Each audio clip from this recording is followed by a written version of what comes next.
All right, we're live. It looks like we're live. Let me know if the audio is working today, because I know Monday the audio had a little glitch. All right, chat is booming. What's up, guys? Good to see you all there. Drop a message if you just joined us right now. Let me know where you're watching from. Let me know if you've been watching part one of this live stream series already, or if you catch the replay. Audio is good. Awesome, Fro. Thanks for that, dude. Awesome. You guys been catching up the replays or join us live on Monday already? Hans is here. Awesome. All right. Good to see you all. Trevor's here. Love it. Alessandro's here again. Iceman. Iceman, I think you dropped your name somewhere. Yes, you did. Roger. All right. I'll try to remember that, but no promises at all. All right. What's up, Nick from San Jose, California? Antonio is here.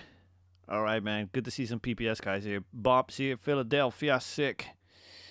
Yeah, Connecticut, USA. We got Lucas there. Love it. Both. Mickey has been both attending live and catch the replay. That's next level, Mickey. Love it. Yeah, let's see. Triclopsate. Oh, man, I'm butchering all these names here. That's totally fine. Yeah, you got the Monday live. I definitely remember butchering your name on Monday as well, so that's great. All right, Caleb's here from Texas. Austin, love it. Trevor from LA. Nice. Montreal. Super sick. All right, I don't want to stall super long today because I think most people that want to be here live are probably going to be here anyways. Or they're going to catch the replay, which is absolutely, totally fine as well. Guys, drop your main, biggest takeaways from this past Monday in the chat. Were there some eye-opening moments there? Or was this mostly like a repeating thing for you? Things that you already saw, but just like good to repeat stuff. You know what I mean? Let me know if there was any like big, eye-opening aha moments there for you on the Monday stream. What were those moments? All right, let's see. Mark is here listening from the road, traveling into Houston. Love it. We got Sao Paulo, Brazil. Sick. We got Matthias in Seattle. Stain catch the replay. Awesome. All right, we got Slovakia. Yeah, that's how I pronounce it. Love it. Sick. We got Mark here. Good friend. Sick. All right, Eric's friend is actually in the band that we're mixing today. That's really cool. Who's your friend? Is it Nathan? Is it the singer? I don't know all the names of these guys, by the way, but love it. Yeah, you guys are in Canada. Sick. Simpler is better, Bob. Yeah, that's totally the thing that we're basically trying to showcase here with the plugins themselves, but also like the entire mindset around mixing. Just make it more simple and just more focused around the creative side and not so much about the tech side and all the math and like the frequency numbers and all these things and graphs and analyzers. It's just all about like, here's music. Let's make music and art. So love that. Iceman, guitars and drums first, then drums and bass. Yes, absolutely. I love mixing guitars before bass. I just think they're, in most like metal genres, they're just like more of like a main instrument. So I just want to make sure that I give them all the space that they really need and that they want to take up really. And then inevitably there's going to be some holes in the low end and whatnot. And then I'm going to use the bass to fill these holes, which to me is like, I don't know, mentally a more, like an easier workflow. Let's see, Mickey, this was my first time seeing you run a mix from start to finish, so seeing your routing was super cool. Oh, yeah, yep, the routing. Guys, if you missed that, by the way, if you're new here, or if you missed the second stream or whatever, yeah, you can totally go back to the first stream. I explained the routing a little bit more in depth. I don't want to do that again, of course. So just in case you missed that, check out the first stream. Let's see, Alessandro, apart from the backstop audio plugins, separating the kick and snare, crush. Oh, yeah. Yeah, we totally did that in this song.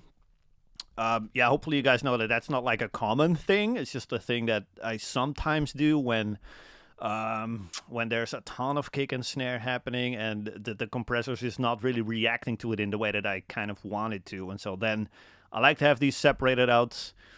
Let's see, Dave is saying the drum replacement trigger. Heck yeah. Yeah, it's not replacement actually. It's just augmenting, I guess, with samples. But there's still, like, I would say 50-50 between the live snare and the sample snare. But I can give you a quick overview of what we've done so far, when it comes to samples at least. Let's see. Oh, Josh the bassist. Eric. Yeah, okay, you know Josh the bassist. Awesome. Very sick. Aaron Miller was an excellent reminder of why they actually start with drums and go to guitar next. Yeah, sick. I work that way too, man. Love it.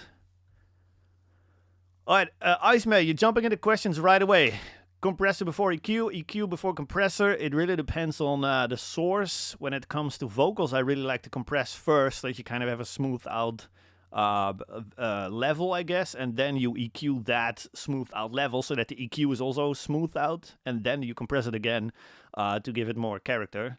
But when it comes to a kick drum, I kind of wanted the compressor to react to a signal that is, or sorry, I want the EQ to react to a signal that is already a bit compressed. So it depends on the source, on the sound that you're working with. Let's check it out. Let's say, Jesus, hello, Rudolph. What's up, Jesus? Good to see you, dude.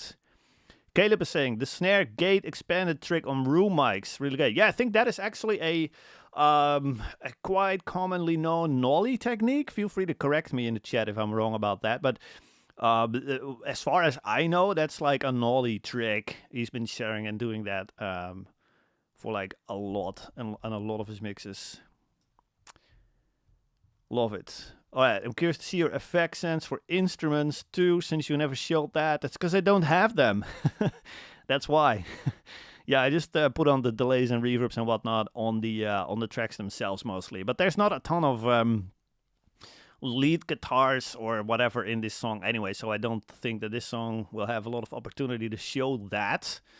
But yeah, we'll definitely get into some effects and reverbs, delays, whatever, when we're gonna be mixing the synthesizers later on. So yeah, I'll just show you what that looks like, dude. Alright, Steve, what's up, man? Long Island, New York. Alrighty, love that. Alright, let's see. Staying at school, seeing the 2X Crush bus thing separated for kick and snare toms. Yeah, for sure. It made sense in terms of release the comp. Gotta try that. Yeah. Again, guys, try to not just like copy these techniques simply because, you know, somebody's showing you these things. But just, yeah, try to look at it as more like situational. Try to recognize when you actually need to do something instead of just doing something for the sake of doing it. You guys know what I mean? It's just like when somebody shows you a technique, that doesn't mean that you need to use that or that it's going to work for you or that it's going to work in your song, right? Or in the drum parts that you're mixing on that current day. But in this case, it's simply because these super fast kick and snares, right? That I wanted to create that separation between those two things. But I want to say 8 out of 10 times, I just rock a single crush bus and just keep it simple like that, you know? So hope that makes sense. But yeah, good to see that you guys at least take away the mindset of that, right? The separation between that. Let's see. Antonio, a great takeaway from Monday was that with telos, it's easier to push things to the max quicker. Yes. Oh, hard. Yes, absolutely. My opinion about that is that that's probably because we don't see any numbers, right? We don't see any like, oh, I'm already boosting 10 dB. Probably shouldn't push that further because 10 is already kind of a high number, right? We're just cranking it up. I don't even know.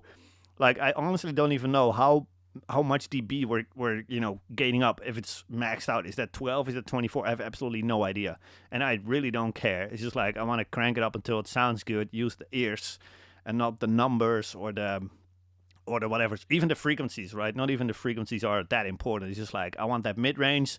That's the mid range I'm looking for, and whether that's 1K or 2K or 6K or 12,000K, I really don't care. It's the frequency that I'm looking for, right? So. Yeah, great takeaway, Tony. I love that. That's so sick. All right, let's see. The Iceman. When adding an effects in just a passage, do we split the track or automate the effects? Not sure what you mean by the question by split the track. Why would I split a track in just a passage? I don't know. I'll probably just automate the plugin, man. Automate the plugin to come on and off in just the passage, if I understand your question correctly. Awesome. All right, Sean's here. Black Salt Audio is here. Love it. It's a lot. Yes, it's a lot. When you're cranking up the Telos plugins, it's a lot. We're probably not even gonna give away, right, the numbers for that, for like how much dBs we're actually boosting there, because it's not important, right? It's really not important. Yeah, you start to listen when you use telos, in my opinion. Absolutely, Frode. You're absolutely right. It's like you don't look at the screen anymore. That's the entire reason why these plugins are laid out the way they are, right? It's just like no looking. The numbers are not important. It's just like the sound. That's all that matters, right? All right, love it. Just got to worry about pushing the knobs to where it sounds good. Absolutely. Yes, sir. Cool, awesome. Guys, love this. I think we're pretty much catched up for now, right? I think we should just probably dive into some mixing. I have not been in the session since this Monday, so I have absolutely no idea where we left off. I just know that we mixed drums and we mixed guitars. So now I'm going to hit play. And before we do that, actually, this is a good takeaway as well. It's been like a day, right, since we've been mixing this song, like 1.5 days or something.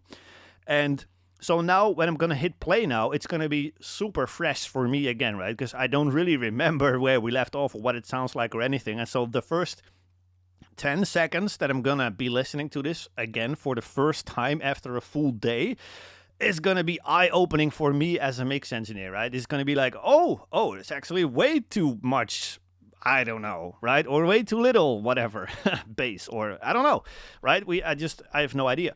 But yeah, what I really like to do is create as many of these moments of like full objectivity and like fresh ears and all these things as possible while I'm mixing a song, while I'm mixing a record.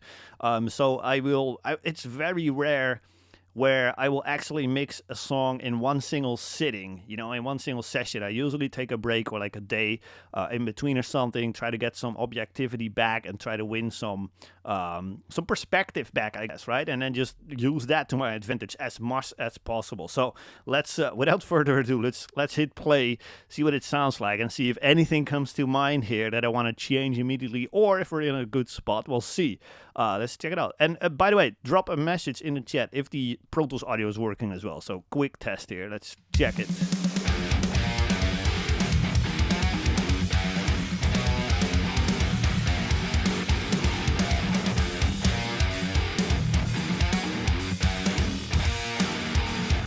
All right, Pro Tools audio working for you guys? Yep. Love it. All right, so I just realized I want a bit more cymbals. We mixed them a kind of low last time. Audio's good. Cool. Just need a bit more of that top end energy from cymbals, so just raising them up. These room mics are actually kind of on the brighter side that I normally have. So let's make them even a bit darker. Again, just pushing them back into the distance a little bit more, right? So that with a super bright snare, which is very upfront and in your face, and then far away room mics, we're going to create a ton of like depth in the mix here. I'm insanely happy with the guitars. I don't think we need to change anything about that. I don't know if this is even doing anything. It's doing a little bit, so we can keep that on. Yeah, the Telos guitar plugin, which is coming out July, is still doing a proper job here, so I just want to keep that going.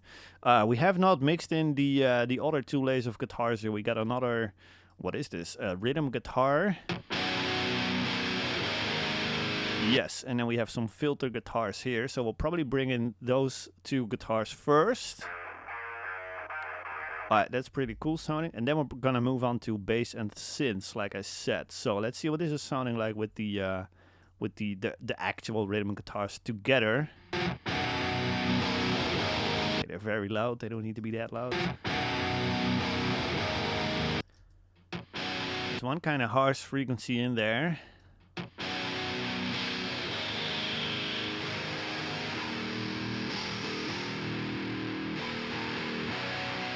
So I just took out two little like harsh frequencies there.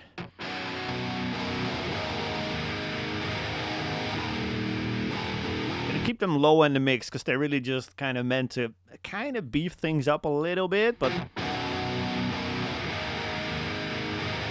they're obviously not meant, I don't think we even need this, they're obviously not meant to be super upfront here, so let's just keep that like so, and then Yeah, that's totally fine. It just beefs up the lower mids a little bit, which is probably what we want in this section here.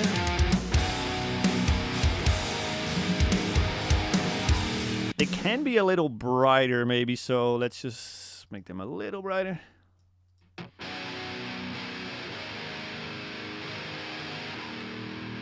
Okay, that's cool for now. Let's just keep that for now and see when we bring in vocals and synthesizers and whatever else we've got going on, if we need to change them. Now let's bring in a filter guitar here.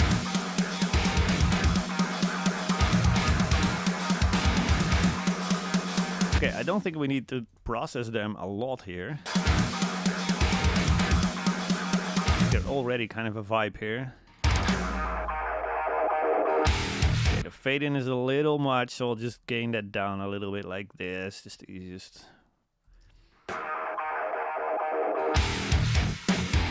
More like this, probably. Yeah, that's kind of cool. So it just kind of fades in into the big drop there, which is cool. All right, let's check out if there's more questions or whatever. Yeah, the audio is working. Thank you guys for that. When is Telo's guitars coming? Pretty much July. Yeah, man, I have a project right now that I would love to use it on. Dude, ever since Jordan sent me the first demo of that Telo's guitar thing, I've been waiting, man, to just use it in all my projects. I love that thing. Yeah, let's see. Has the latest update? I have no idea about that. Beaver guitar tone. Yes, absolutely. Love it. All right, cool. No questions. Let's move on. We're going to move over to bass now. Finally, eh? So I just unmuted the final bass bus, and let's see what the bass actually sounds like.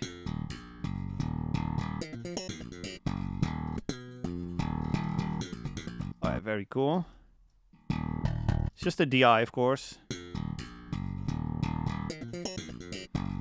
Let me see here.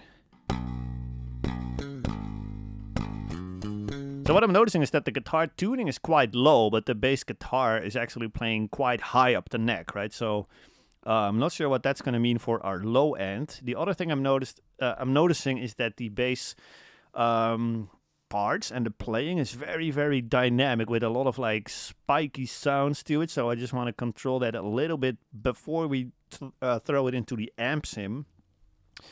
So just pulling up a compressor here. I don't know why I've been using this one, but I've been using this one for a while on like bass. Kind of bringing up the lower sound, the lower volume sound, and then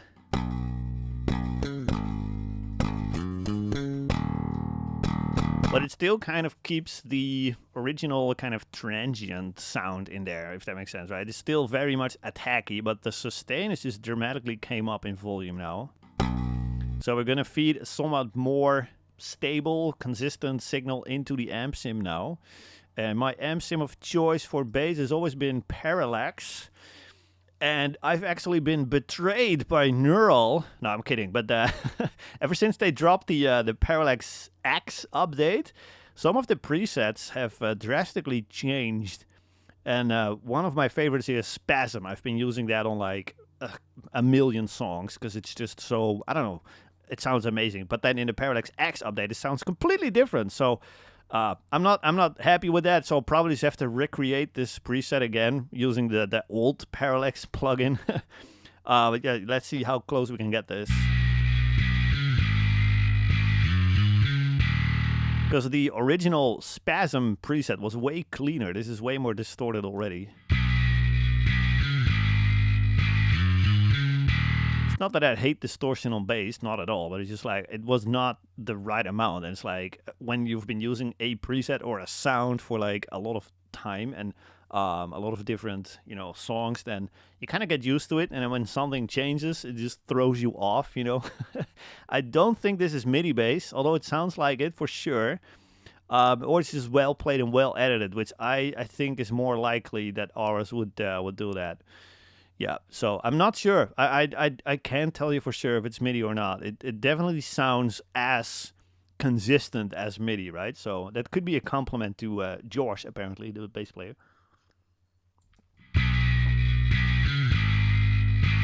Yeah, the reason why I like this spasm preset is because it automatically gives you a nice kind of a low mid kind of rich sound, which is very much what I like. Let's see.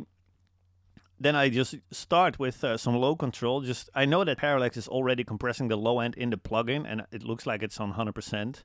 But even then, I still kind of like to have low control after that, simply just to give my own sense of control over it. You know what I mean? It's not a preset here, but it's just like I'm just going to do my own thing here and decide the frequency and all these things by myself without just picking a preset.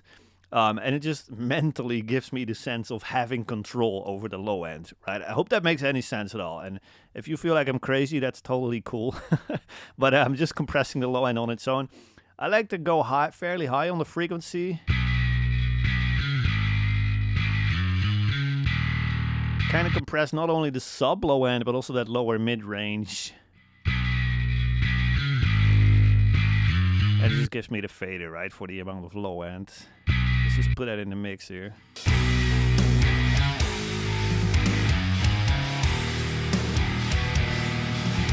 Right, then we need more low mid, so I'm just going to enhance that a bit.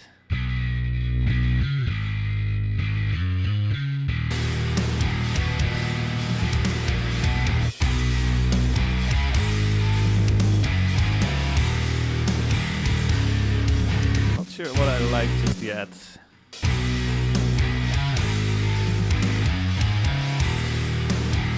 I like it at 150 there, just kind of beefs up that lower mid-range. What I'm really looking for when I'm mixing bass is that the guitars start sounding massive. That's really what I'm looking for here, especially on a part like this where the bass is really just playing the root notes below the guitars. I'm really looking for that glue between the rhythm guitars and the bass. It's not like I want bass to sound massive on its own. It's not like I want the guitars to sound massive on their own, but I want the relationship between these two to be in such a way that together they really give you that wall of sound, you know. Definitely want more 1K in the bass here.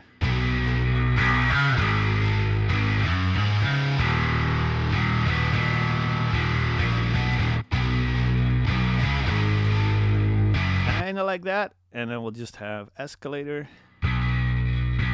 even more saturation.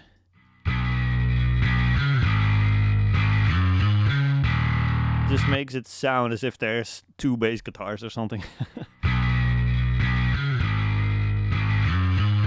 Yeah, again, this just really warms up that low mid-range area or something.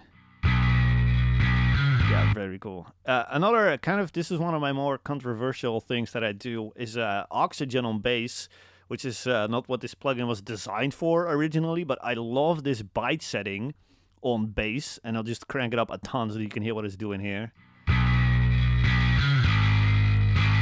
Let's pick a little bit more technical part here.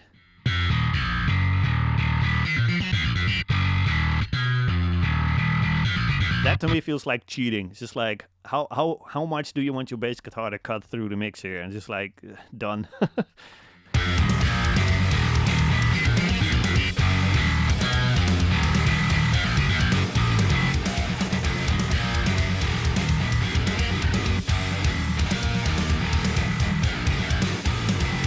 Alright, that's very cool sounding already. Then of course compression, just to smooth out that level and keep that bass consistent in place, because we want that low end to not move, right? We want that to be super solid at all times, no matter whether it's playing high up the neck or just low the root notes. We want that to be solid, which is why we have compression on the low end and just like, overall compression, I guess, here.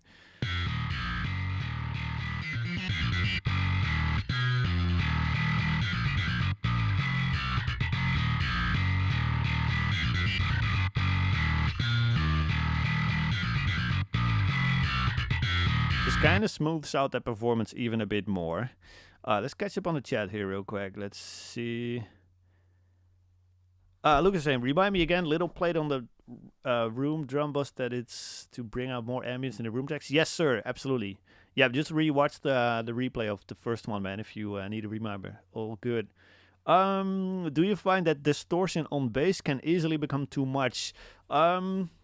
It's very genre dependent, I would say, and it's kind of dependent on whether you're distorting everything, so the low end included, or in case of Parallax, where I think it's leaving the low end clean and it's only distorting the mid range and the upper mids. And in that case, you can actually get away with a lot. Yeah, and Jordan has actually been doing that kind of split technique a lot as well, where you kind of duplicate the bass. You split it in like 2 signals, the low end and just the everything, the mid range and above that, and then you just distort the mid range and everything above, and you leave the low end super clean. Which is, yeah, I guess Parallax is doing all that in just one plugin, which is very neat. I like it when a plugin simplifies something like that, right? So yeah, hopefully that kind of explains that. But yeah, when you're just distorting the low end or like the bass in total, which happens on the Dark Glass plugin, for example, or just the Sense and pedal or whatever, then yes, it easily gets too much. And even low control or something, it gets too much very quickly. When you go above 20 or something, it really starts to like go pretty crazy. So I do like to keep that low end distortion very subtle for sure. Yep. Cool, let's see. Don't you put a limiter at the end of the bass chain like Jordan does? Well, I'm not finished yet with mixing bass. There's going to be more coming, so I might. I don't always do that, but yeah, occasionally. But no, I don't always do that just because. You know what I mean? It's just like when I'm done mixing bass and I still feel like something is jumping out, then I'll put on a limiter for sure. But for now, I'm totally cool to just rock it as is. I'm actually going to go with a little bit more clean sound because I don't like the amount of distortion that we have now.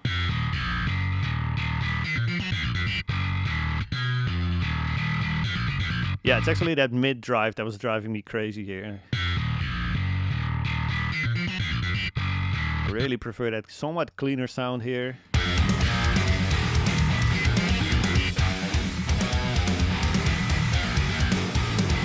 And then what I usually have is like one kind of surgical EQ after that, for which I'm going to put on some headphones, because my NS10s are obviously not pumping out a lot of low end here. Let's quickly go to a reference track, which I know you guys cannot see, but I'm not sure if you guys can hear the reference tracks.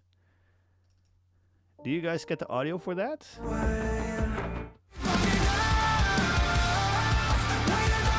Playing Spotify right now, but again, I'm not sure if you guys can hear that or not. Just gauging the low end. Yeah, just adding more sub low end. A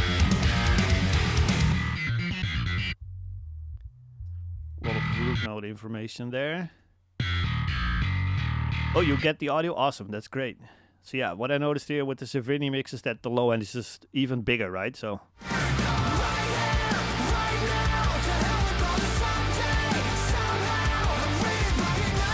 especially when he goes on these lower notes. So let's check out this section here.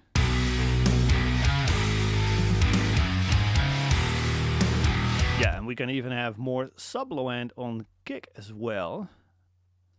So let's go and do that. Okay, computer is not liking it, but whatever.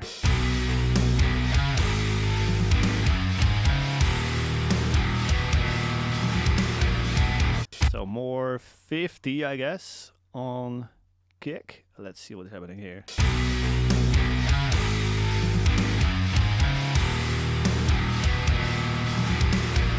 Yeah, boosting 10 dB there, but I still don't feel like we got enough, so we probably have to do something else in order to really get that low end.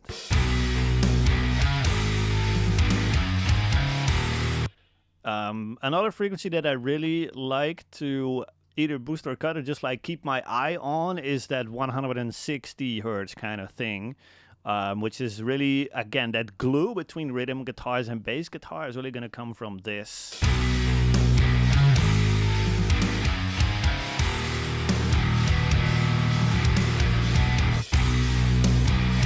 Yeah, a couple dB there really gives you that glue, and then we can lower the volume.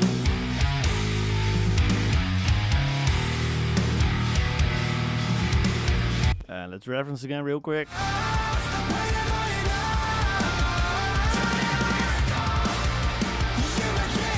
All right.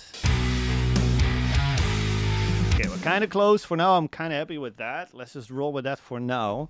I will be adding a bass synth later on as well, just to really kind of fill out that sub low end that we're not really getting, no matter even if we're bumping up like 10 dB or 50 hertz. So yeah, we'll probably have to play some different tricks there. Let's see. I just saw a question from Prod. Can you A/B the oxygen in context of the mix? Check it out, dude. So this is oxygen engaged. And bypassed.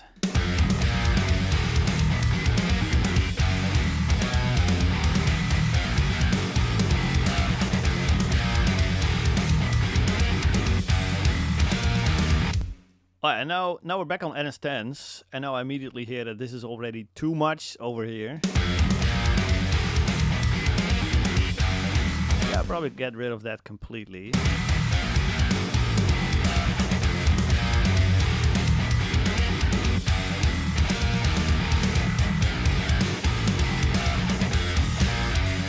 Check out another section.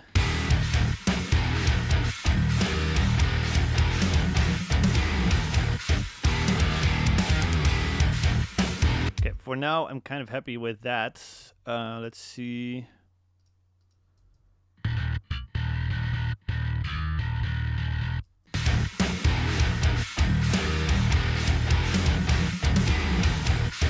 Yeah, I like that. That's okay for now. Again, we're probably gonna have to do a little bit more referencing later on. Really try to get that low end very solid. And again, I'm just gonna bring in some bass synths as well, especially in this section over here, to really give you that massive kind of low end that's kind of spread out over both speakers there. So, gonna do some stereo bass synth.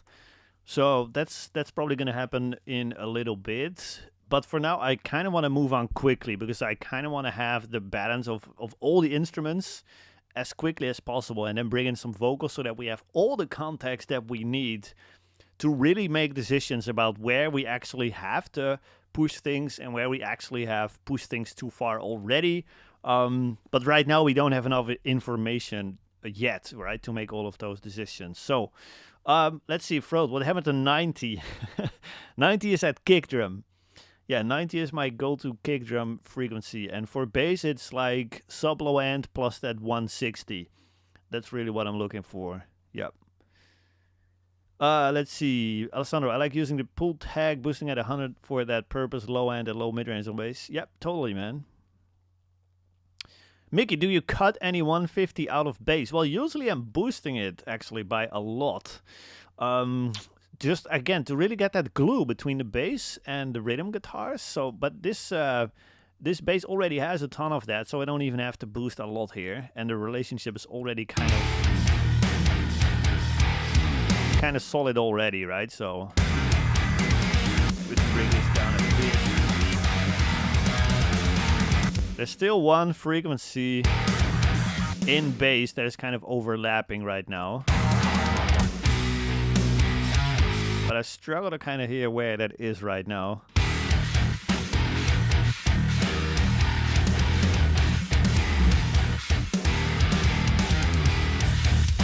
Probably around there, where it's kind of eating up a bit too much space. And this is where the kick actually has a lot of energy, exactly in this range. And now when the bass and the kick are playing together, then it kind of gets too much here, so.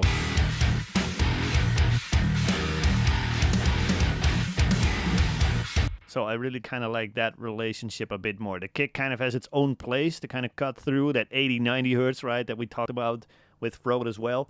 And then bass kind of sits around that. So it's the sub low end plus that 160 area. And that way everything kind of has its own place. And then, yeah, I don't know. I just really like how that kind of sits and complements each other, you know. So, let's see. Yeah, cool. Yeah, no stress, Road. Happy to show you that. Oxygen Chick sounds nasty. Totally give that a shot. The Oxygen Chick is a secret weapon. Iceman is saying you don't boost a bit the bass around the 1.5k to cut through a bit. Yeah, I'm basically doing that with the oxygen thing. It's the exact same. I don't know if it's the exact same like behind the scenes in this plugin because I have no idea what kind of stuff is happening here, but it's kind of accomplishing the exact same goal, right? So it's just that mid-range that really needs to cut through. When I bypass that, it just falls flat, and when I engage it, the bass is really cutting through. So absolutely, yep. Okay, so a bit too much low end on the guitars. Slowly dialing that back so that we can kind of give that place to bass, you know.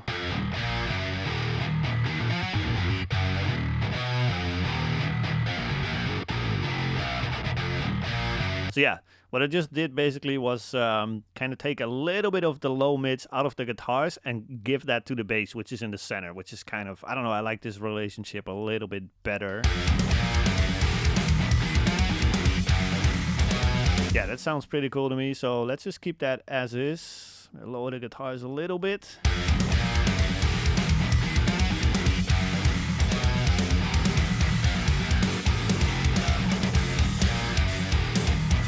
Yeah. Oh, and by the way, another Iceman, you said you don't boost a bit the bass around 1 to 1.5k.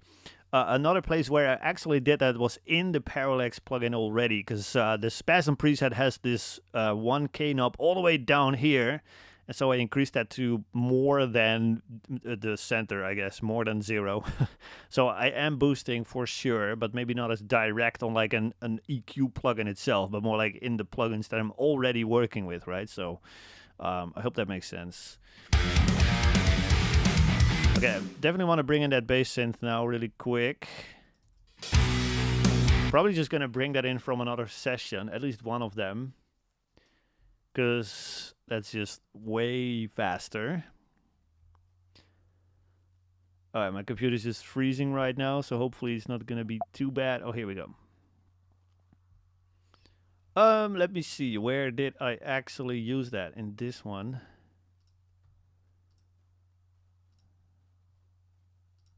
Yes. Okay, let me see. Guitar synth, I don't need that one. I need the bass synth. Where are you at? Stereo bass. And then there's one more I want to use. Is it that one? I'm not sure. So I'll just import all of these synths really quick, see which one I actually need. I will definitely show you guys how I created that, but it's basically just sub-low end that is like stereo, so it's all in the sides.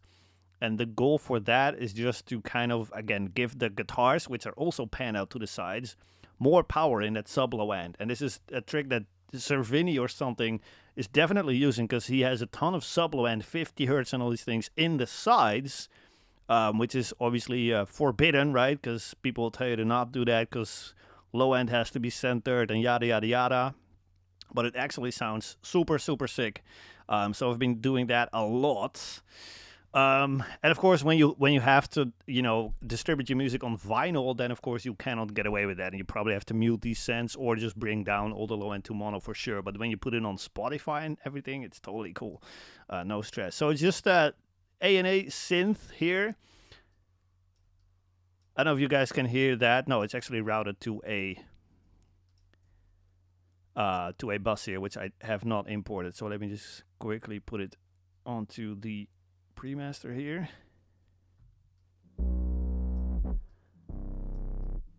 That's basically what I'm using there for that stereo bass. But then we're going super super low, and we're just kind of copying the bass guitar. I was actually on the right note immediately. That's kind of crazy. That never happens. Where are we? Here we go.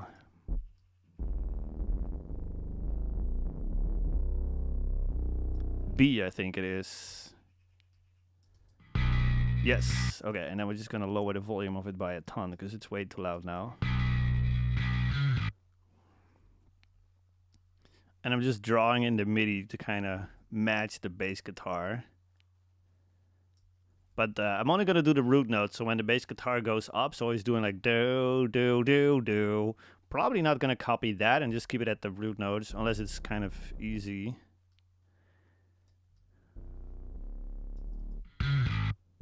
Yeah, it just goes an octave, I think so. Then he goes to G's, yeah, G sharp, G, yeah, sharp.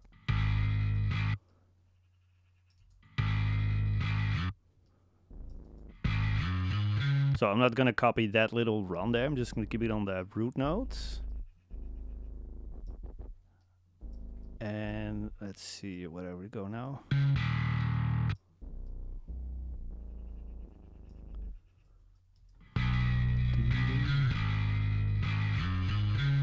Going even lower. Is it E? I'm not sure. Let's put this an octave higher so it's kind of easier to hear where we're going.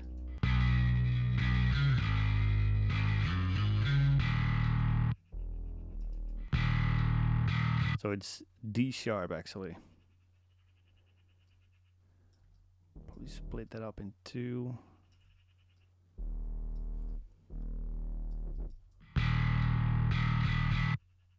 And another one. Okay, this is the boring work, but once we have this, it's going to be easy to duplicate this and to copy this over to a different bass MIDI.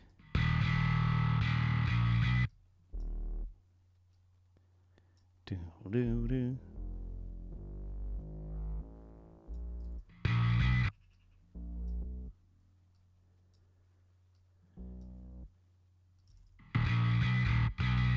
Okay. Can probably copy a little bit of that over.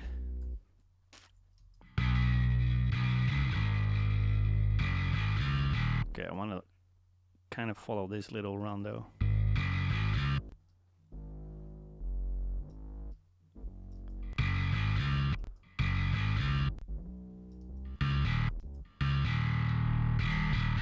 And he goes even lower. Okay, I don't need those. And now I'm just gonna put the entire part an octave down again so that we get that big, big, big sub low end.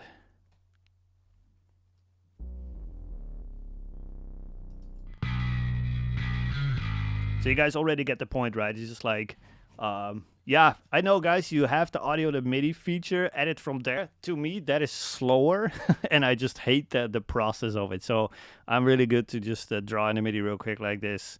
Because, yeah, I don't know, it's never lined up timing-wise and whatnot, so I just don't like that. But yeah, check out what's happening in the mix now. Let's just lower the volume of it.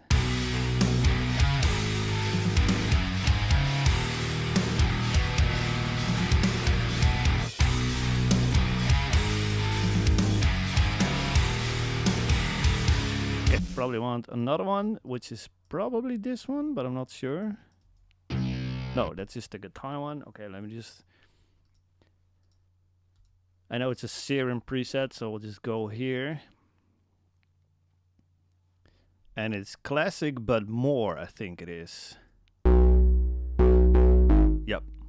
Okay, just listen to that low end, right? It's just that low end that I really want, so I can probably just EQ a little bit of the top and shave off.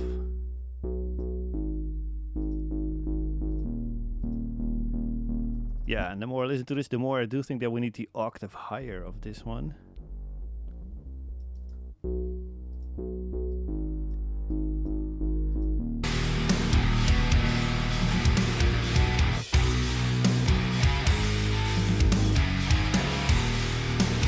So it's fairly subtle. You don't really want those to be fully like audible in the mix, like you can put your finger on them.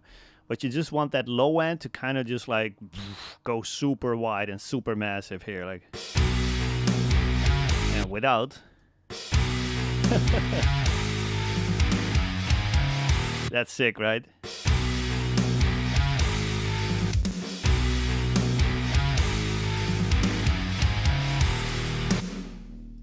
It's so low in volume, which is totally fine.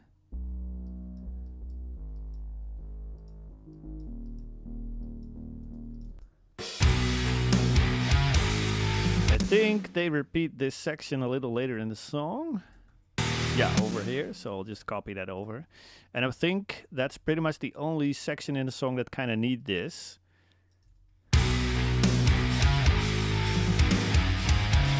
Because if you go like super synth bass on the faster sections or on the more genty section where the bass guitar is all over the place, it's never really kind of, I don't know, it just doesn't really work. It's just sounding too weird. I know. So, hey, George is here. Awesome. Love it. Good to see you guys. Let's see if there's any more comments.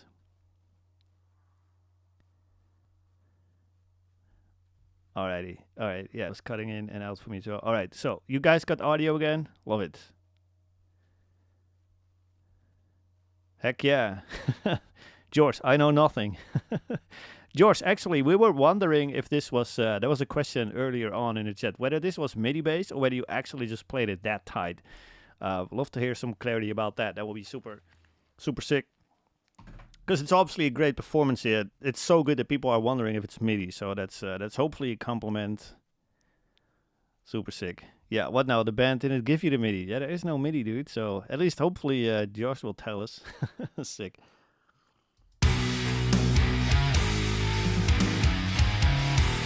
Yeah, now we've got the low end kind of beefed up here, which I'm really happy with. And now we're going to move on to the other synthesizers here. So I'll just unmute the synth bus here. Oh, that was Jacob Umansky. Gotcha. Right on. That makes sense. So Umansky played it himself, apparently. Yeah. Awesome. All right, let's go to synths. So there's a lot of synth tracks here. So we'll just see whatever we're gonna be using, and if we're gonna be using everything. Well, obviously, these are the intro synths. This is very cool. Let's see what else.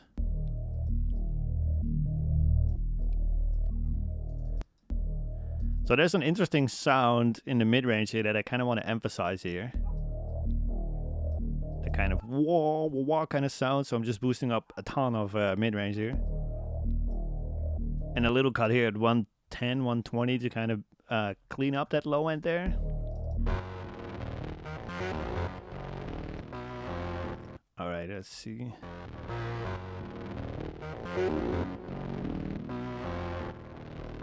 Same thing there, just cleaning up a little bit.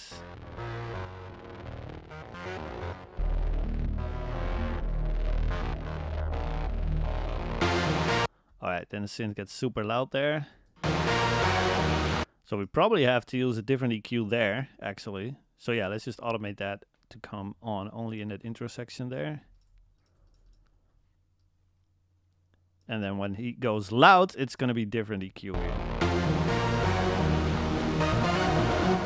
Yeah, there's a bunch of low mids in the synthesizer here, which is probably going to mess with the rhythm guitars. Really don't need that kind of sound here. When it comes to mixing synthesizers and orchestra and all these things, I really like to listen for where in the sound is actually the information located. You know what I mean? So in this case, it's really not in the lower mids because there's nothing really interesting or informative going on here. It's really all about that mid-range and the upper mids here. That's where the actual sound is, right? That's really where most of the character is. That's where you can, even if you solo out just those frequencies, you can easily follow along with the melody. You can easily still get the vibe of the synthesizer. So yeah, I really try to enhance these kind of areas in a synth and let that kind of cut through and kind of get rid or just at least kind of decrease the stuff that we don't really need here. Let's put this in the mix here, see what this sounds like.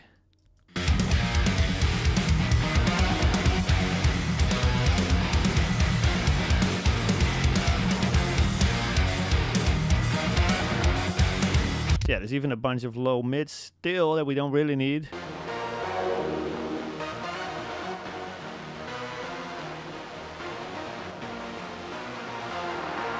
Nah, I don't like that.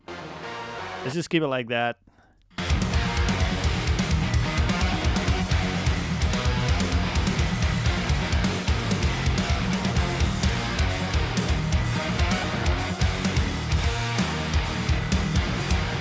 Yeah, I'm happy with that. It just cuts through right in that mid-range, and it's not masking the guitars. It is still very kind of massive sounding, so I'm super happy with a quick EQ there, and it's already sounding great. We don't even have to do anything else to this particular synth. Then we go into this section where there's a stack of synths. We got a bass thing, even lower bass, and what is this? Okay, these are super sick. Let's see, let's just bring them in, see what happens. Okay, this is already a bass synth that is kind of following the bass guitar, which is very cool. Let's see what it needs, though.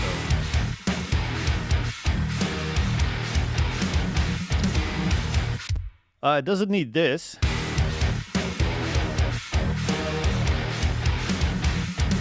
It doesn't need that 500 hertz kind of honkiness.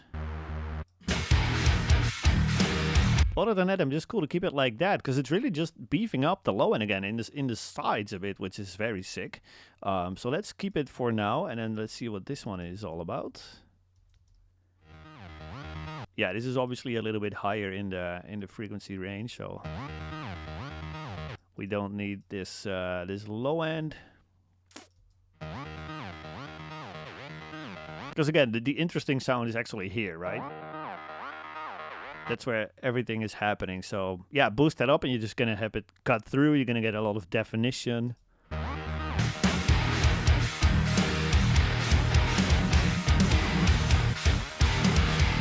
You don't even have to have it loud in the mix, because it's more of like an ambient part. Maybe even have a bit of reverb on there. Let's just see what happens. When it comes to synths, it's always just like experimenting, see whatever sounds cool. Drown it in reverb. If it's cool, cool. If it sucks, just don't do it again, right? But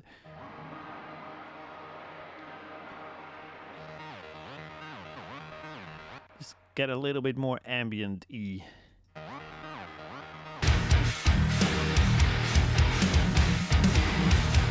There's obviously going to be vocals later on as well.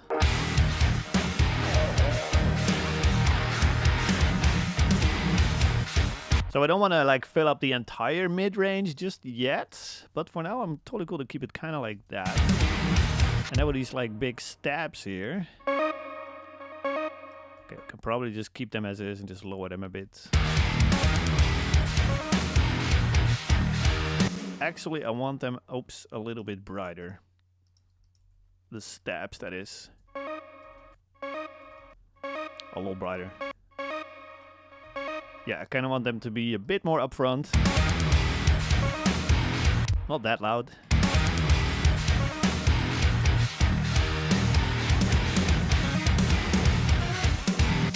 Yeah, I can even lower them a lot here.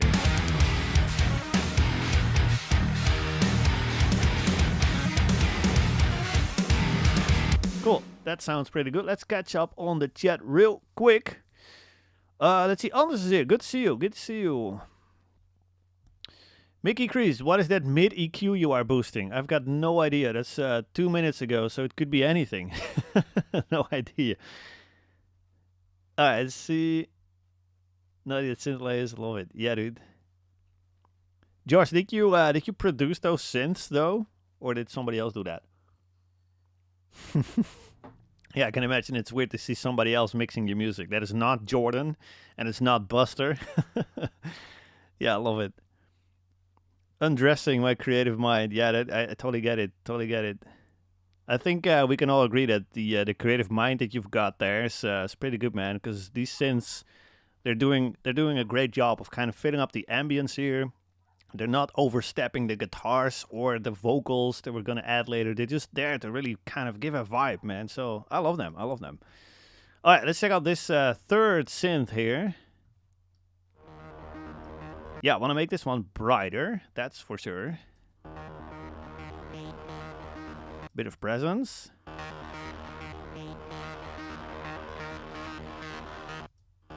And take out low end, because again, we really don't need that.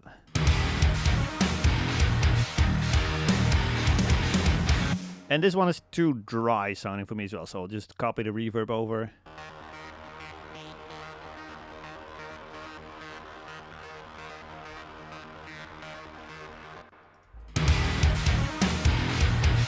Still, these stabs, even at they're at -19, they just feel too loud.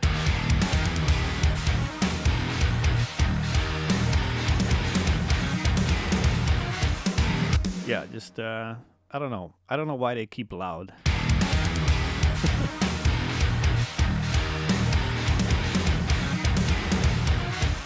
Let's just keep them as is for now. If we're gonna be annoyed by them later, we can always change them. But the artist Anima, awesome. Oh, you did. Josh actually did produce this alongside Ian Zeb. Oh man, I'm gonna butcher his name. Zeberek. I don't know how to pronounce that. Inspiration by the artist Anima. Again, I'm butchering these names. Apologies for that. Yeah, love it.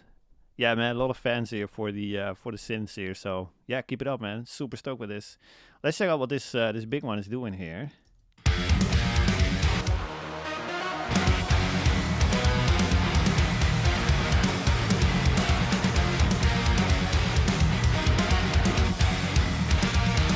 Probably have it a bit lower in the mix then. That's cool. Let's move over here because this is obviously the biggest part. We got 5 layers going on. Let's see what's happening. Is this the break? Oh, this is the chorus part. All right, cool. Let's see what we got. We got that one, a massive one, and that one. So I'm probably going to lower this one a little bit in volume here. Just keep that as like a background thing.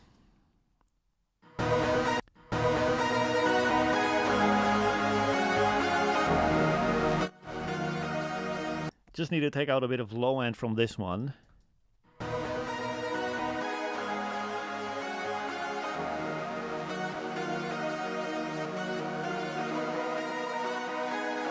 don't think we need to enhance a ton here. And then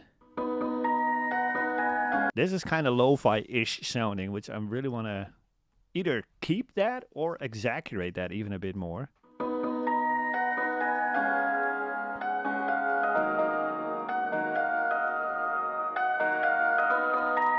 Kind of distorting, but that's fine. Probably doesn't have to be that loud, so let's just bring in this one first. We even got vocals here, so they are vocoders here. They're not even synths.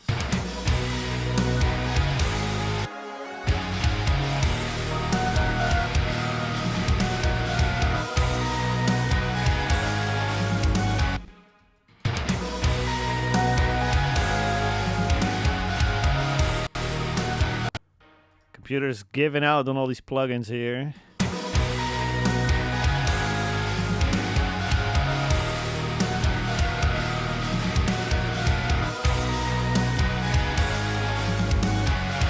Okay, let's kind of lower them a little bit. Kind of keep them like that for now, and then later on with the vocals. Again, we just need more context, right, before we can make final decisions. We need more context, like where the vocals going to sit, how loud are they going to be, how loud are the synths therefore going to be after that. But for now, let's keep this as a starting point. Then we got more. Let's see what this is. This is the big break in the middle of the song, so again, cutting out some low end here. Okay, in that section, I actually want this one to come up, so I'll probably just gain this up a bit.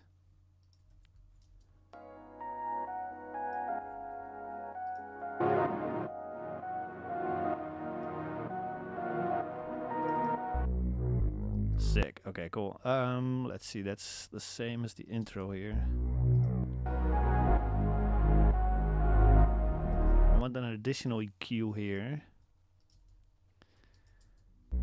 That is not going to be there in the intro, but only in these 2 sections, probably.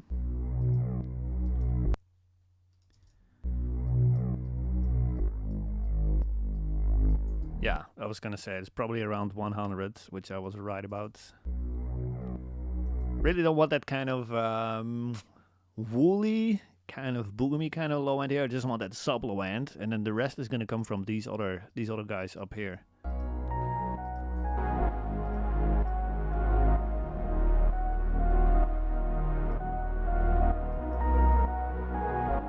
Okay, that's kind of a vibe, but now the pumping is very cool, you know, the kind of sidechain pumping.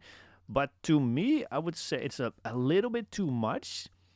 So I'm gonna try and put a little bit of reverb on some of the most pumpy ones to kind of even that out just a little bit.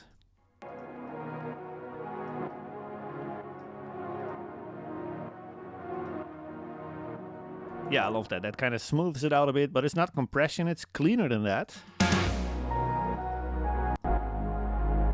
Okay, cool. Let's hear that again.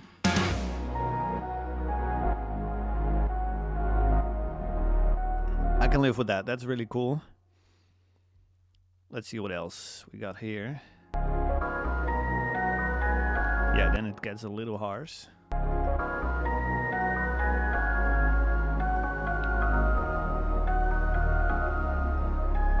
Just bringing that volume back a little bit there.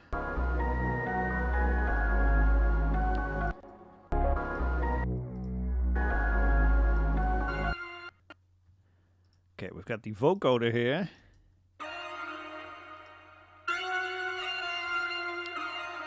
Has a little bit harshness in it.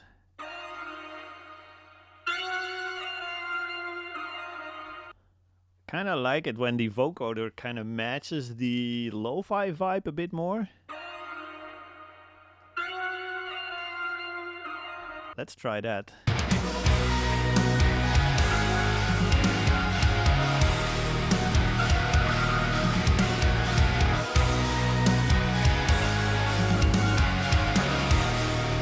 I kind of dig that because it's still taking up enough attention, but it's not like a lead part or anything.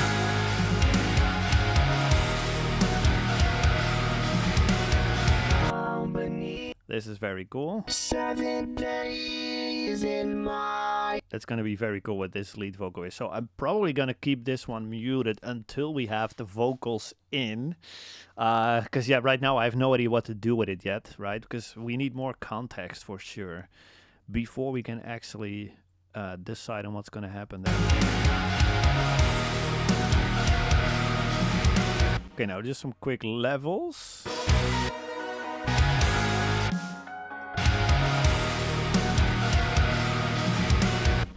And I'm gonna catch up on the chat in a quick second as well. Probably have a bit more of this one actually. Let's make it less bright.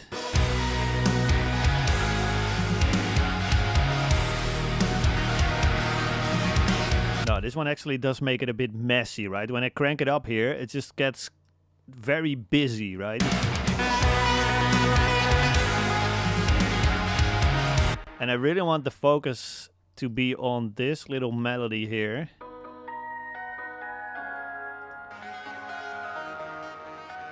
So I have to get this one out of the way there. Yeah, and that's kind of the same melody as the one that I want to emphasize here, so. Alright, that's sounding good so far. Let's catch up on the chat real quick. Let's see. Let's see. Synth layers, awesome, great work, awesome, man. Good to see that you guys are digging this. Yeah, the synths are adding so much just weight, but also just like sense of like 3D and ambience to the song. It's crazy because everything else is pretty much dry, right? It's just that the drums have a healthy amount of room mics in there for sure, which is giving those a sense of ambience. But the guitar is obviously bone dry, bass is dry, right? So the synths are really the I guess the biggest ambient parts, I guess, in this one. So very cool. Awesome. Yeah, Omnisphere is being used. Love it. Let's see. Have you ever used the brown knob on the low band of the SSL channel? I recently had the switch and I really like the brown low end on bass. You click on EQ to have the switch. No, I've never used that, man. I have no idea. I didn't even know that was in there. So, no, when I'm happy with a tool, I'm not gonna swap it out or something. You know, it's just like low end, done. That's it. So yeah, I've never tried it for sure. All right, let's see. Chris Braden, thank you so much for the compliments, man. Means a whole lot for sure. Iceman is going totally cool. Awesome, Aaron. This is really inspiring me to write a synth-based song. Yeah, I mean, can't blame you. Absolutely. Love it. All right, guys. Let me know if you guys got any questions or if I'm doing an okay job kind of explaining as we go here. Hopefully, which is totally cool. But with that in mind, we're pretty much just an hour in. And we're already kind of at the place that I was hoping to be, which is obviously a great problem to have. So what we can do is probably just continue with some starting point vocals. Yeah, I think that's probably what we're going to do. We're probably going to bring in some vocals. I'm definitely going to level out the synths here a bit more, make sure that this section also is kind of leveled, and this middle section here as well.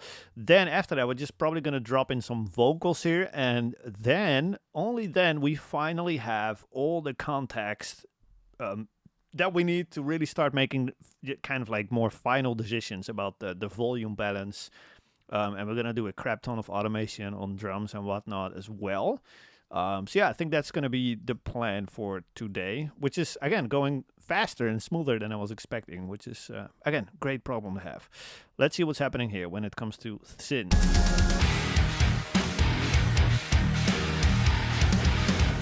That's great, no changes. Got the stabs here again. They're very low now, so let's bring them up a bit.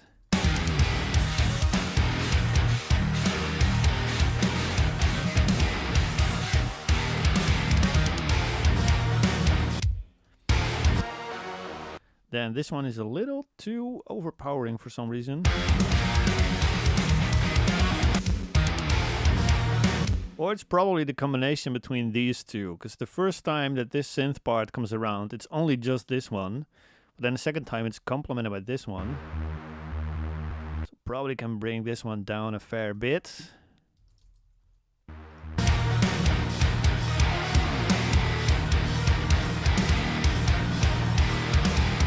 Yeah, because otherwise the low mids are really getting kind of muffled, kind of blurry. Yeah, but I actually do like the kind of sense of ambience that it brings. And kind of that droney kind of vibe, right? So I'll probably just automate an EQ here. And make it so that it's just giving us that. But not the messy low end.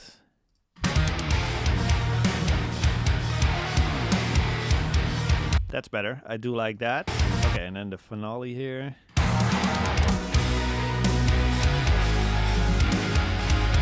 We got a couple more things going on, I think.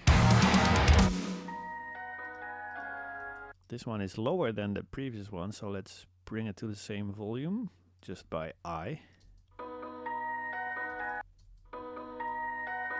That's better. That's still cool. I need to lower the volume of this one, so I'll just copy the automation over.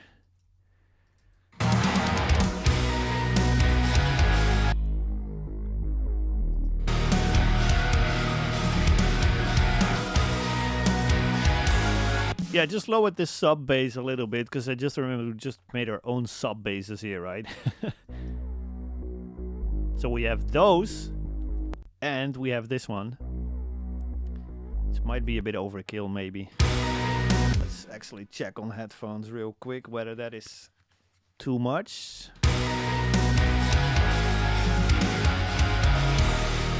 It is getting there for sure. Like, it's too much sub low end and not enough power low end, like 100 hertz or something.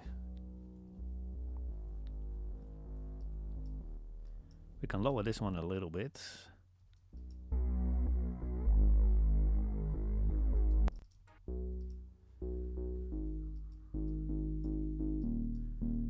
And boost more low mids on the techno, the techno bass.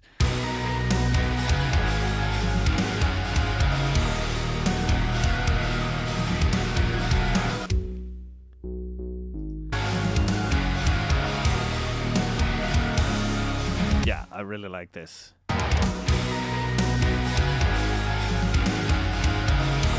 Okay, sick. Yeah, I can live with that. Let's keep it like that for now.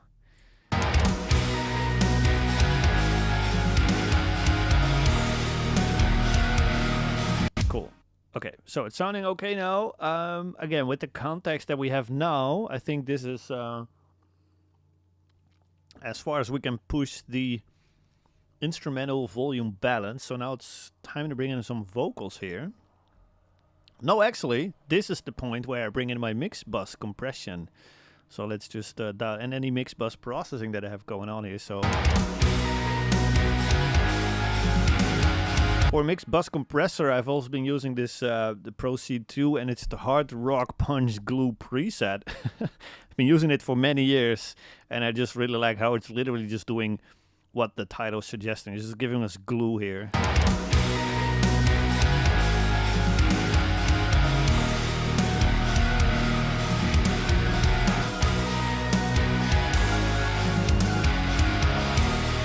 Very, very on the subtle side, but what I want you guys to listen for when we A/B this is that when the compressor is bypassed, it basically sounds like a bunch of separate instruments that kind of happen to be in the same place, coincidentally. But then when we engage it, it kind of feels like it kind of nails everything in like the same space. I hope that makes any sense, but try to listen for that. I hope that that can kind of help you visualize what it sounds like.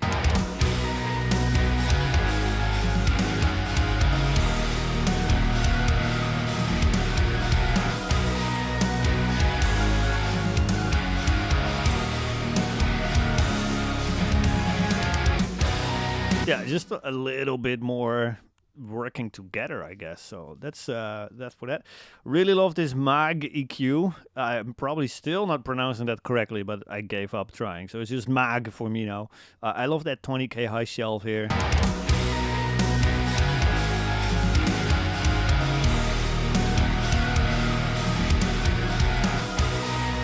Usually just try to push that as far as my ears will kind of let me.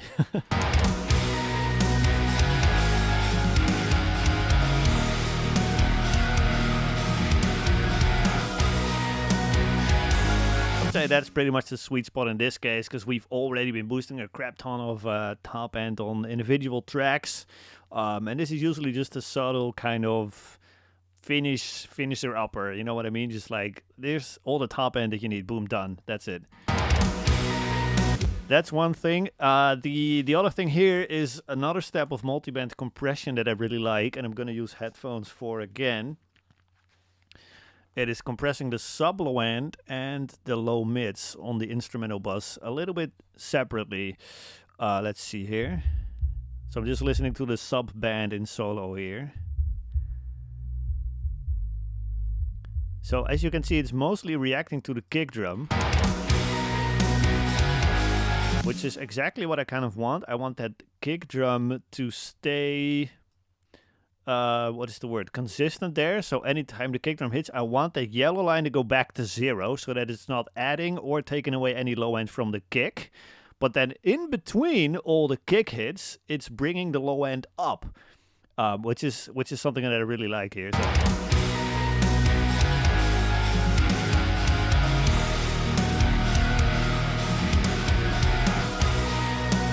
And it just really solidifies that low end. Maybe we don't even have to do that much. It is very subtle, but I just like what that's doing. And then another compressor here on this this equally crucial low mid band, I guess.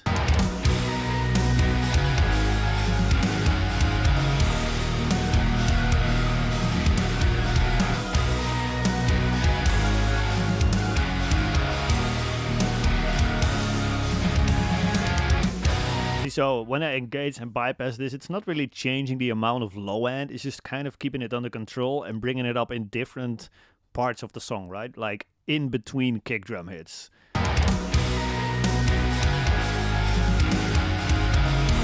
Really like what that's doing. And then lastly, I do have an EQ here just in case I want to change a little bit something.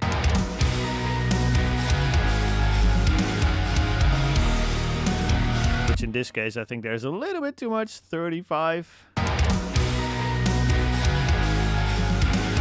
don't want to keep that in check subtly here, but that's pretty much all. I don't really do any big moves here, just go to the individual tracks. But yeah, I just like having that EQ just sitting there, just in case, right? Just in case I want to do a small adjustment like that. That's it. All right, cool. Let's see. Looks like Chris is going out. That's totally cool, man. Love that you were hanging out there. All right, let's see. Catching up. Chat is booming. I love that. I love that you guys are really engaged here. Super sick. Yeah, you do need Pro MB, dude. Absolutely. You can totally do the exact same with low control, actually. But then it's just one band, which I will be happy to rock. Because as you can see, the settings are pretty much the same. And they're doing exactly pretty much the same. And they're reacting to pretty much the same sound as well. Like, both of them are pretty much reacting to the kick mostly. And then bringing up everything in between the kicks. So if you do have low control, probably, so we'll be happy to use that as well. Yeah, any multiband comp will be just fine. No stress. Cool. All right, let's go over to vocals then. Let's unmute vocals. I'll mute the screams. No, I'll probably start with screams. So I'll mute everything that is not a scream. And I'll mute the backing screams as well. I'll just start with the lead scream here. Looks like it's compressed on the way in, which is very convenient. But I don't care. Gonna compress it more. Little bit, not too much. But I just like that extra little bit control before I EQ it. So the go-to distressor settings here. Don't have to do a ton here. Gives us a bit more volume as well, which is convenient. I'll just max out the 8K high shelf to start with. And then I'll do whatever I need to do to compensate for the extra brightness by bringing up presence and mid-range.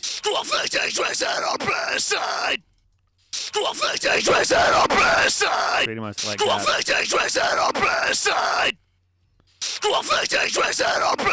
That's a start. Then I go for escalator.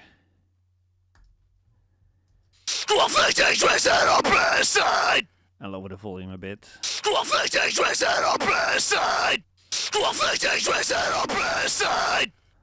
I like how this is simultaneously kind of giving it a little edge, but it's also cleaning up the upper mids the more I crank it up, like. It's just cleaning it up, weirdly enough, but kind of aggressive there, which I really like. And then CLA 76. Bluey, here we go. Alright, that's good. And then de-essing. That's pretty much the vocal chain gonna be. Here we go. Alrighty. That's it for vocals. Done. We'll copy it over and we're pretty much done there. At least for lead vocals. And of course we need some effects. I'm gonna go with the stereo delay thing first. If you're in the PPS or if you have seen any Academy lessons and any walkthroughs by Jordan, you've seen him use this stereo delay. It is also the pocket delay plugin, which I don't think I have that one installed, so I'm just using the stock delay here with 180 milliseconds delay on the left channel, 220 milliseconds on the right. There's no filtering. Actually, I can do a little bit of filtering. And it's just one repetition, so there's no like feedback. It's just one repetition, that's it. And it's just there to kind of give a little bit of sense of ambience, even though it sounds very weird when we just play it like this. That's basically what it is, but then of course we're gonna do that more subtly. That's it. Minus 20 is where I usually end up on the send there. That's pretty much it for that. And then what I really like is my my own self-made del verb preset thingy chain, whatever the right name for it is. Where is the send? Del verb. Maybe it's on page 2 here. Here we go. Del verb, which is basically another delay here. It's another, I guess, effects send return here, by the way, where these effects are located. And so it's a stock delay with 500 milliseconds on the left channel, 250 milliseconds on the right channel. Little bit of delay, but it's barely audible. But that gets hard sent into a reverb plugin with the mix almost fully out. So it's basically a delayed signal, which is then drowned in reverb. Followed by taking out a bit of mid-range and a bit of what is it, 7.5K. And this is what that sounds like. I just really love how it's kind of, you know, because there's a delay first, and then it's throwing it into a reverb. It is still kind of the same effect as that you want reverb to do, but it's not gonna mask your vocal by a lot, simply because the reverb signal is coming so much later, right? So.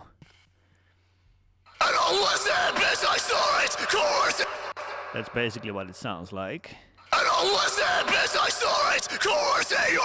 And usually I keep it around 0, because the reverbs, ambience, room sounds, all these things are pretty much the first to disappear when we throw something in the mix here. So let me just lower the vocals here.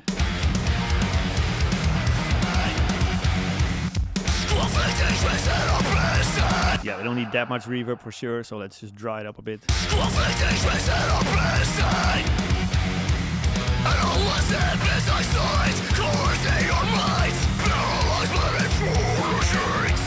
Okay, and we can probably bring back this boost a little bit.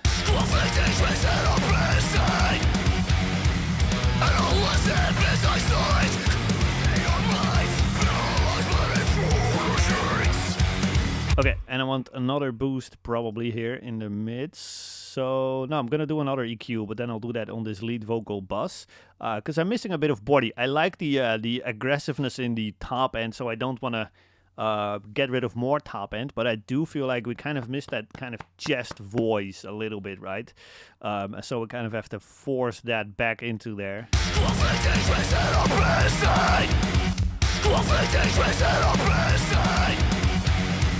Not looking at the numbers here, just looking at like broadband mid-range here. And then we can have a little bit less effects. I like this vocal to be a little dry, because again, it's fast drums, fast vocals. We don't need to drown this in reverb, because that's going to kind of cloud it up.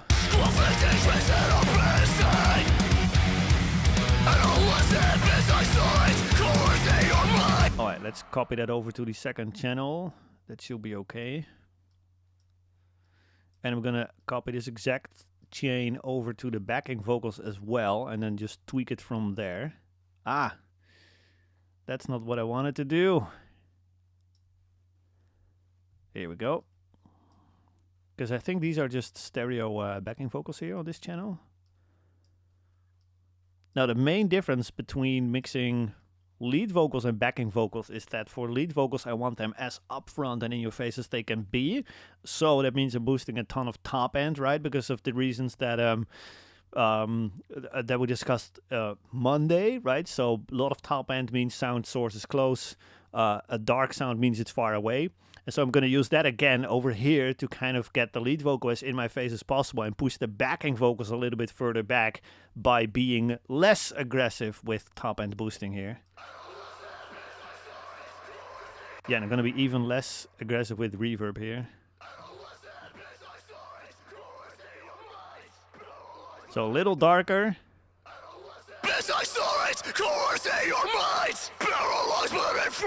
Probably gonna automate the volume and the level of this backing vocal throughout. Actually, I'm looking at it and it looks like it's not that compressed on the way in, so we have to do more distressing.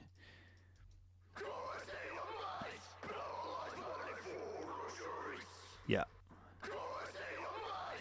That's better.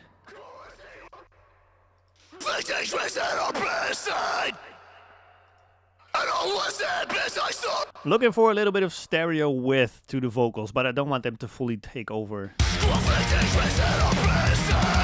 But again, we'll probably just, actually I want them to be a little louder, so we'll just increase the output. And then we'll just automate them throughout the song. I still hear too much reverb and delay on these vocals here.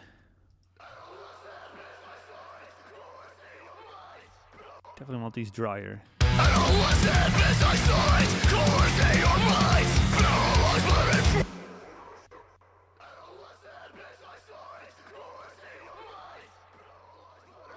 Alright, let's see. Let's just raise the output of the distressor a bit as well. Oh, that's why. It's muted still. See? I'm an idiot, guys. You see this? This bus is still muted, so that's why I'm only listening to the reverb signal right now. I'm not even listening to the backing vocals, so now it's going to be insanely loud, of course. Alright, let's lower them a bit. That was a quick mix here. Here we go. There we go. Now we got vocals, and like I said, they're way too loud, so we can bring down these outputs again. This one as well. See, you can fool yourself so easily, right? Alright, now we finally get some vocals here. And now I want more reverb, obviously. There we go. So now we finally have some vocals. Copy over these plugins here. And then we're just going to play around with the levels, see where we kind of want them to end up throughout the song here. So let's see.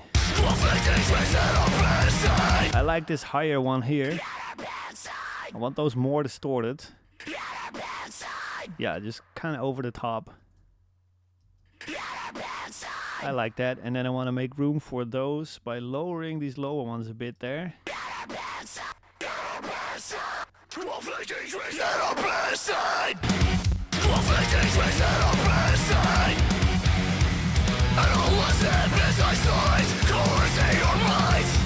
Okay, I don't want this to be super loud here. Nor there, actually. I'm hoping these are high vocals again. Yep.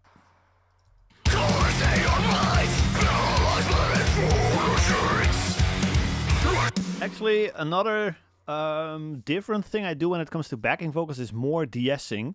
Here's a great example. We have a little sentence here that is doubled with these low vocals. And especially that S at the end there has now became like a massive kind of stereo S, super harsh there. So I definitely want to do more de-essing on these stereo vox here. Just lower the threshold. Copy that over. And now the S is really just coming from the one lead vocal in the center there. Much more comfortable to listen to. Alright, let's catch up on the chat real quick. Is the vocal stuff making sense so far? Besides the muted bus there, that was obviously on purpose, you know. That was not a mistake. Hey, Gadon is here. Awesome. Good to see you, Gadon. Yeah, I'll just start by maxing out the 8K shelf, yeah. Yep, aggressive and simple, for sure. That's really the whole mindset of the vocal mixing again. Just aggressive and simple. It's the same chain on like, I don't know, dozens and dozens of songs already, so... Let's see, delays before we but only a little bit. Yep. We've all been there. Yeah, thanks. Thanks for understanding. Celia, you can really fool your ears sometimes, like, what's happening? Alright, let's copy the plugins over to this this third track. Let's see what's happening. These are low. I kind of want them lower. So I'll add an aux track. I'll show you guys a cool trick here that I usually do in these like super, or usually, I sometimes do this on these super low vocals. So I'm just creating a new synth, which we're gonna call Zombie or Monster, whatever.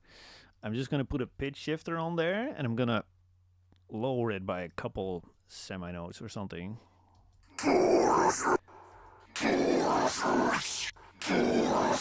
Usually 5 or 7.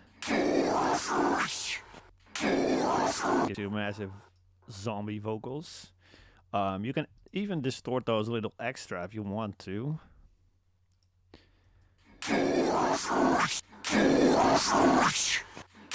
Yeah, go all out with that. That's totally cool. And then you just gently is the key word there. Blend these in.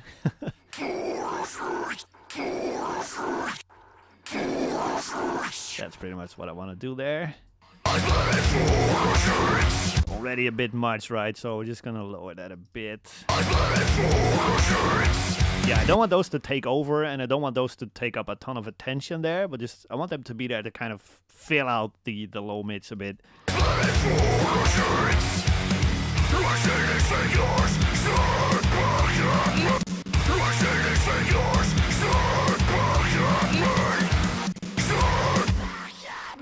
I really like these high vocals here, so I'm just gonna lean heavily on those.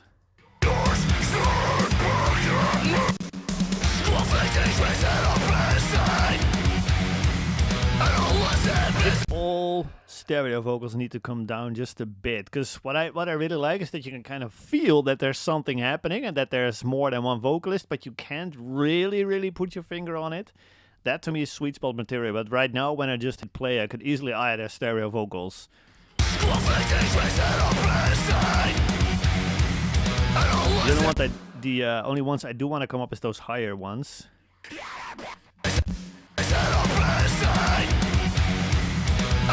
Yeah, very sick. I love that. You can still kind of feel that lower layer, right? Kind of disgusting, which is good.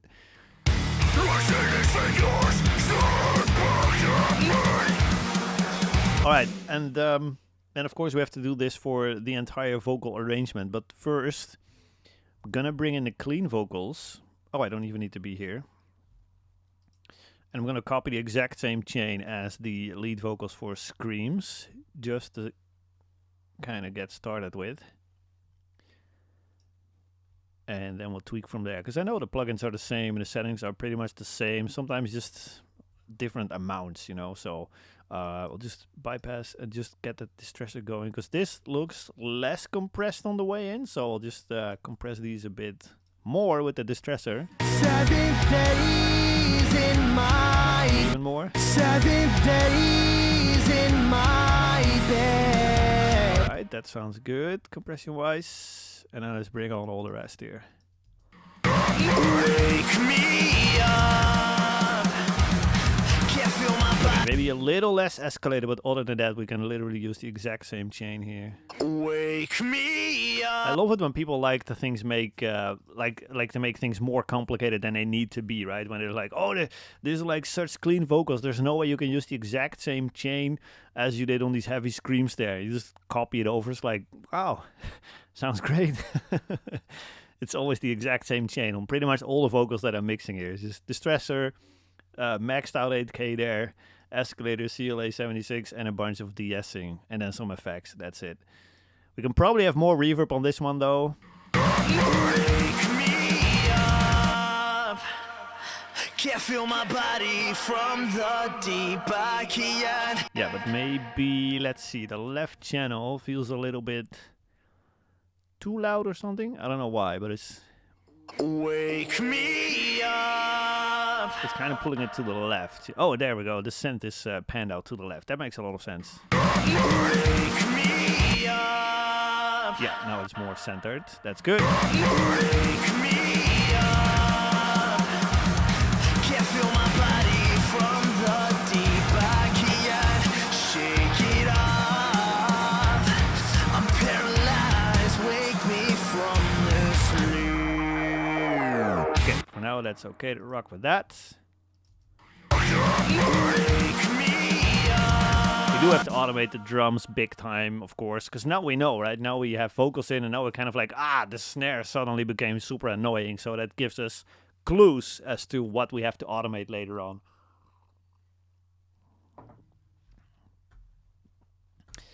All right, let's see. When can we expect Hello's vocals? Yeah, we're working on it. Yep. Yeah, there's probably going to be this chain, right, in a plugin, hopefully. And then we'll just be able to use that in one plugin. How sick would that be? Wake me up. Oh, sick. So they got some very cool doubles here. which sounds like pretty much the same trick that we just did on that zombie vocal there. Wake me. So I'll literally copy the processing over, see what we're gonna end up with, see what we need to do there. Wake. Actually, there's one more thing I want to do here, which is a plugin that I recently got from, what was it? Is this the same guys as Ozone or something? I don't even remember. It's the vocal doubler. Wake me. Let me first lower the volume a bit. Wake me up. Can't feel Super my weird, phasey sounding kind of doubler plugin, which I kind of dig on some of these mono backings, so that you kind of give them a little bit of spread, you know. Wake me up. Can't feel my body from the deep. I can't shake it off. I'm paralyzed. Wake me from this sleep. Okay, I know that we maxed out the 8K on the vocal already, right? That's what we started with. But then I often like to use just a touch of like that 20K kind of Mag EQ, even more top end. Wake me up. Can't feel my body from the deep. I can't shake it off. Maybe on the screams as well. Let's see. Yes, let's just do it. Screams need less, probably.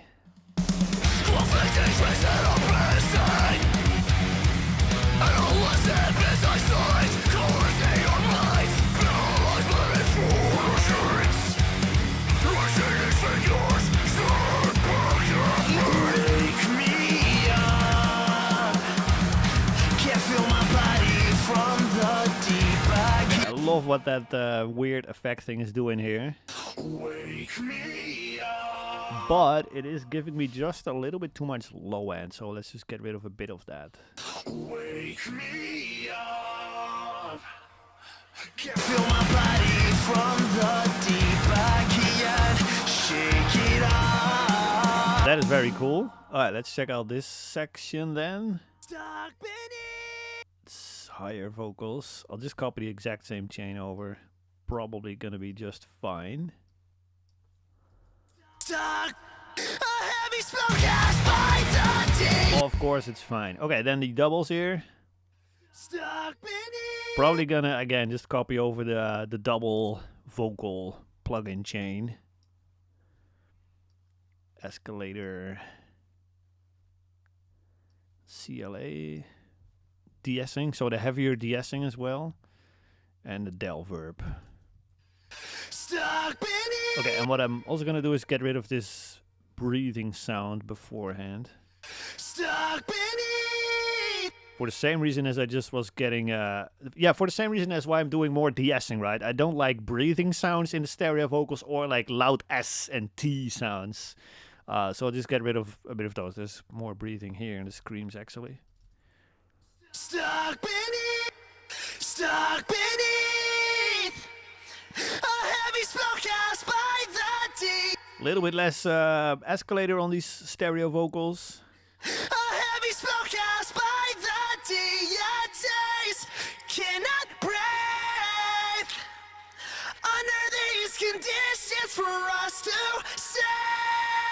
Okay, that's cool. Let's see how much of that we need. Stuck beneath. A heavy smoke cast by the deities. Cannot breathe. I don't need a lot of this.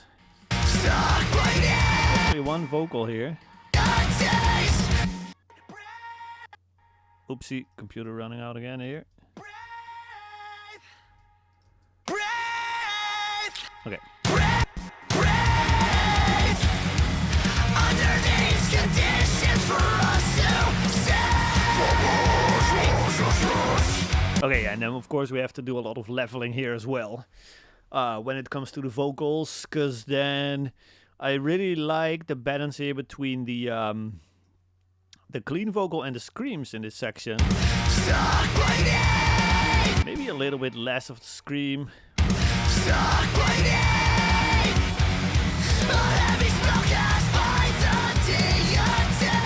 But then maybe a bit more of the stereo vocals here. That's kind of cool.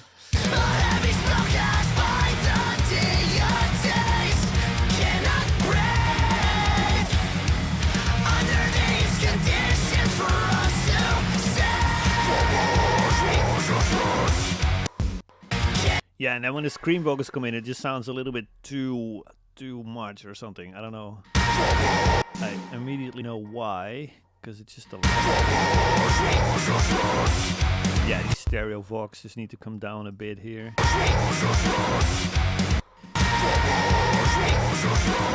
What about these? These are high again, so I want to raise those. I just love his high screams.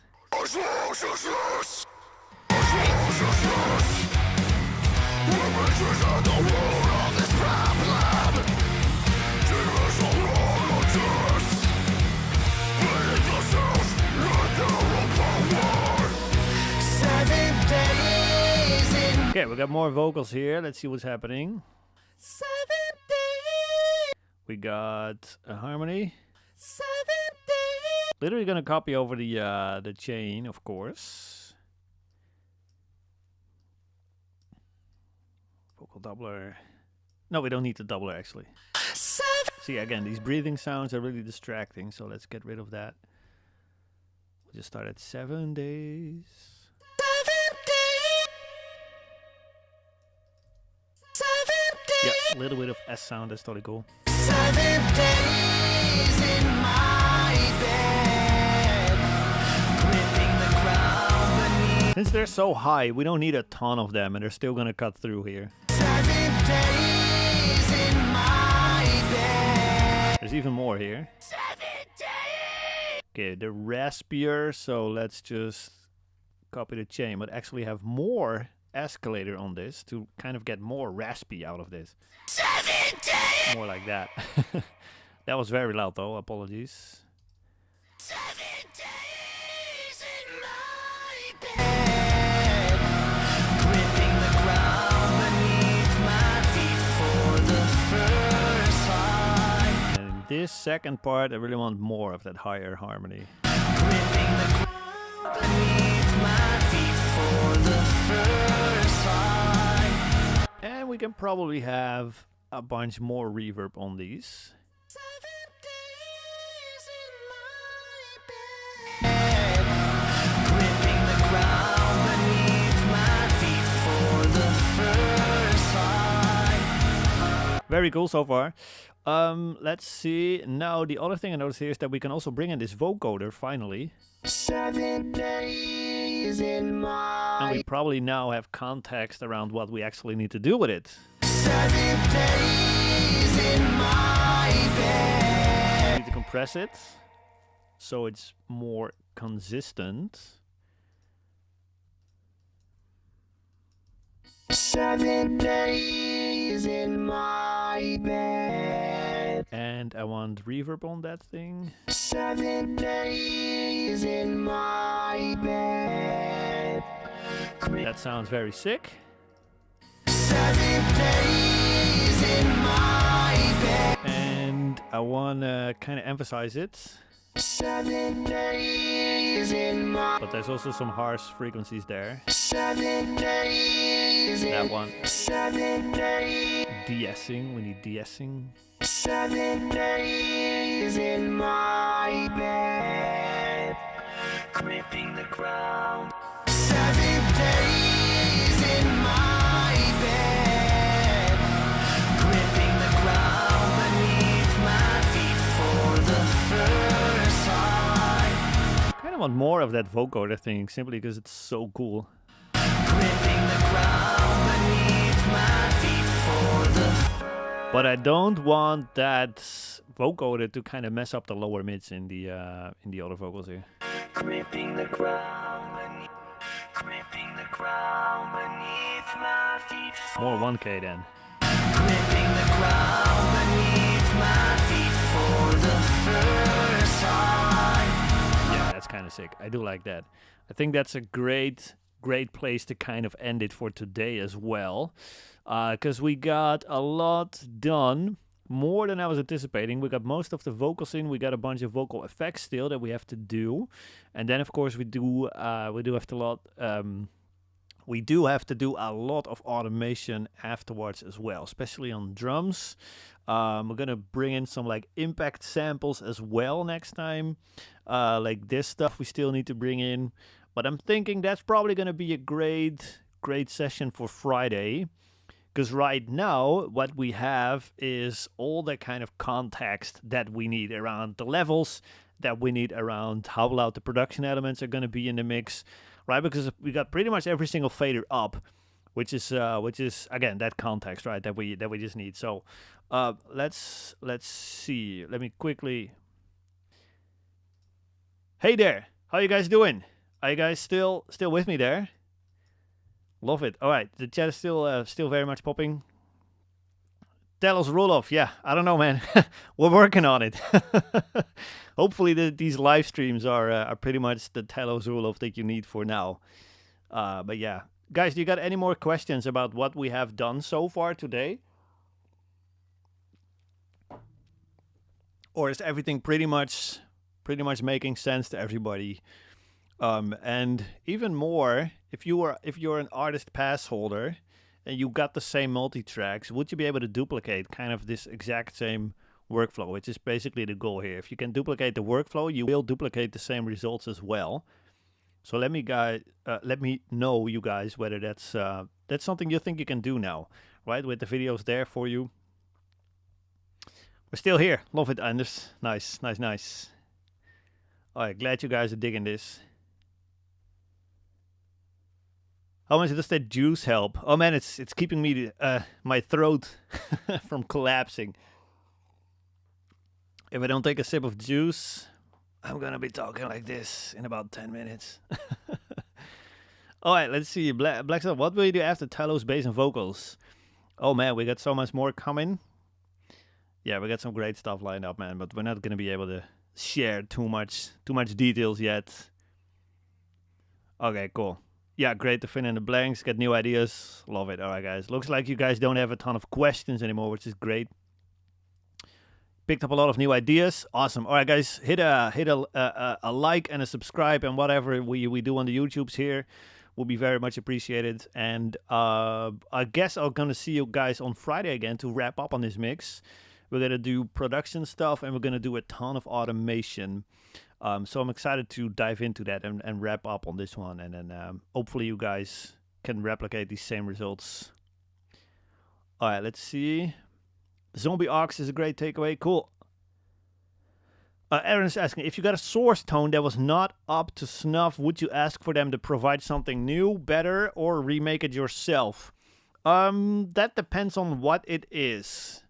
That depends on what source tone is not really up to snuff yet. For example, if it's guitar tone, then I'll definitely, the first thing is like, I'm going to ask for DIs, but I actually ask for DIs up front, like pretty much all the time. Like, hey guys, it's cool that you have a guitar tone already, but please send me the DIs anyway, because if I need to do some editing, I'll need that visual guidance from the DI track, right? So, yeah, please send the DI over as well. And then if they just send over the worst guitar tone ever, I'm just deleting that and just replacing the guitar tone myself without even involving them about that. I'll just do that. But when it's drums and they just recorded drums or something, that's a little trickier, right? So then you probably have to lean on samples a little heavier. And when it comes to overheads, most of the time you can make them work, luckily. But if it's really, really bad, then again, I'll just probably drop in some superior drummer cymbals or something to kind of make it more more usable. So, yeah. Dio, stay low. Where you from anyway? I'm in the Netherlands, man. In Europe. Yeah, very far away from you. Most of you guys, I think. Although there's a couple European guys. I think Frode is in Europe somewhere. Yep. Love it. Automation is where the magic comes to life. Absolutely. Yep, automation used to be my least favorite part about mixing.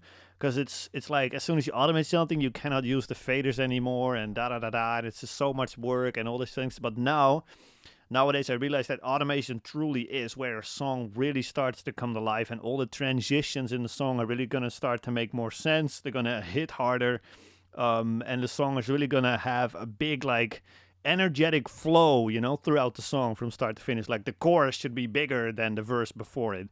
All these things. Norway, right? That's it, Frode. Yep. And so that's really where automation is going to come into play. So that's I would say it's probably not going to be the most exciting live stream to watch next time, because it's a lot of like finicky little details and etc. But it is going to make by far the most impact on the mix that we have right now. So yeah, highly recommend you guys still check that out anyways. And yeah, because again, it's going to be the most impactful thing that we're doing today. So, or on this mix, I should say. So awesome. Alessandro, yes, I actually remember that. Yep, you're in Italy. All right, guys, hope you guys have a great, Wednesday day or night or morning or whatever time it is for you guys. We're going to wrap up this song on Friday. So we'll see each other by then. Have a good day, everybody. We'll see each other Friday.